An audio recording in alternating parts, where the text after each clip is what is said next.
My name is JJ Flairty, and this is my 1949 Panhead chopper.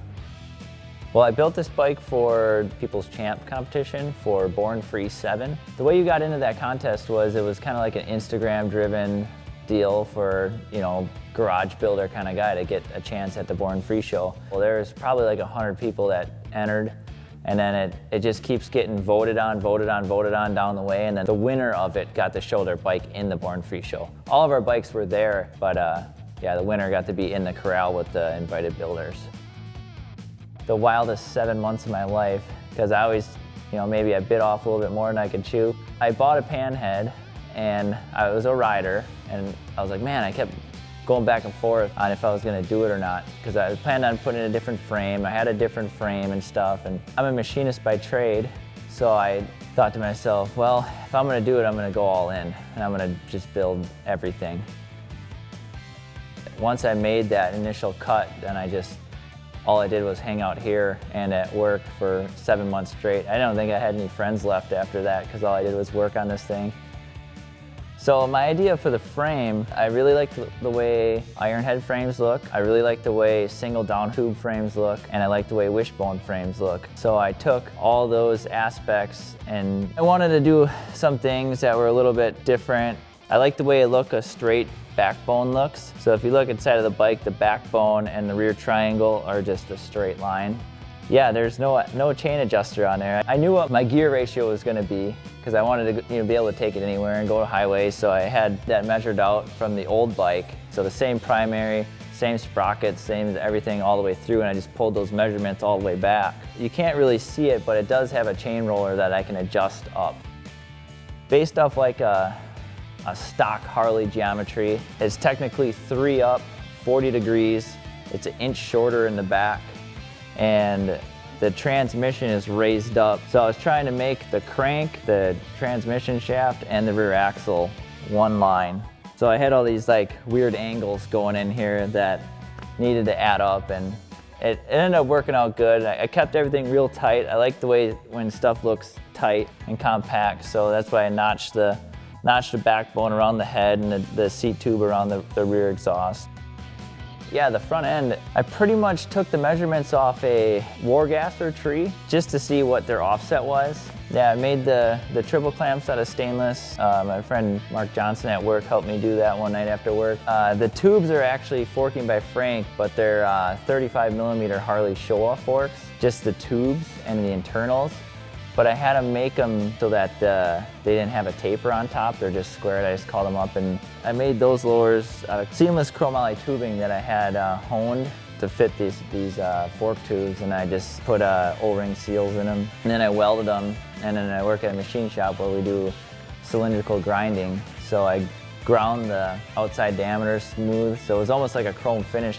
And it's got a hidden axle too. It actually threads up from the bottom. The front end is 12 over, technically. Yeah, the foot controls I made bunged right into the frame. I knew exactly where I wanted them to be before I built the chassis. So once I knew where the engine was gonna be, I knew right where the center line of the crankshaft was gonna be. So the foot controls are all 3/16 stainless steel also, because I was thinking ahead a little bit, chrome is really expensive. So I was gonna just try to use stainless wherever I can to cut down costs on it. It's actually a pretty wild story with the paint even.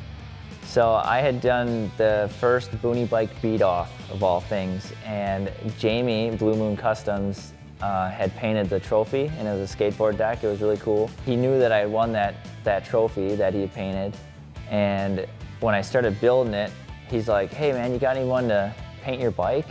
And I'm like, no, I don't have anything. And he's like, well, let me know. And then I didn't hear from him or do anything, and I thought it was kind of weird. He was hitting me up, and I'm like, there's no way I can afford that guy.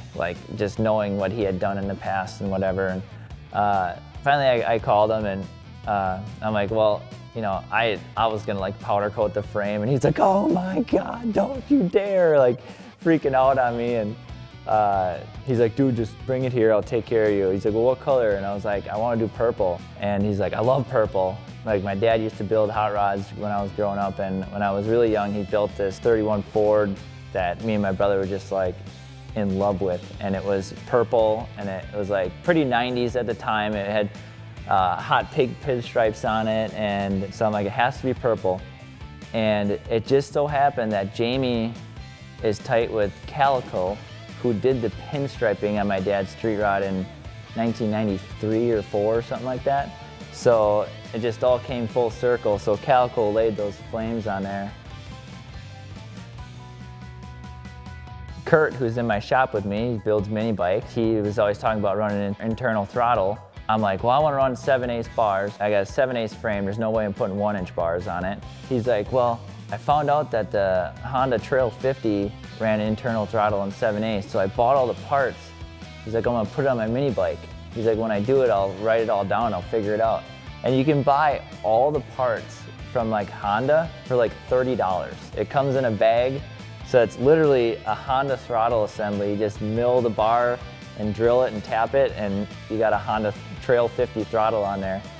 The exhaust was the very last thing I did, and I didn't know what the heck I was gonna do. And I just started grabbing scrap material. I like the look of the 2-in-1, like you see on some of the old 70s choppers, 60s choppers. They had that cool 2-in-1 exhaust, and I was like, just trying to keep the theme of keeping stuff real tight. And it worked out good because it's all one piece. I don't have any slip collectors or anything like that, and I can flex it just enough to pull it off the exhaust spigots, and yeah, it worked out great. When I started to do this project, I'm just like, this is a time for me to showcase my actual skill sets. Most people just knew me for riding bicycles, not knowing that I did a lot of fabrication and machining on the side. So when the opportunity came, I was in the right position, the right time just to go all in and build this for the show.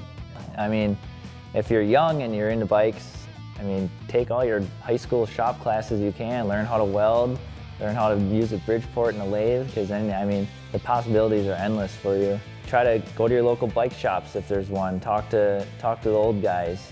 You know, sometimes a lot of those guys want to share that knowledge, especially the older bikers. And you never know what they might have in their garage. Maybe they'll be stoked and help you out.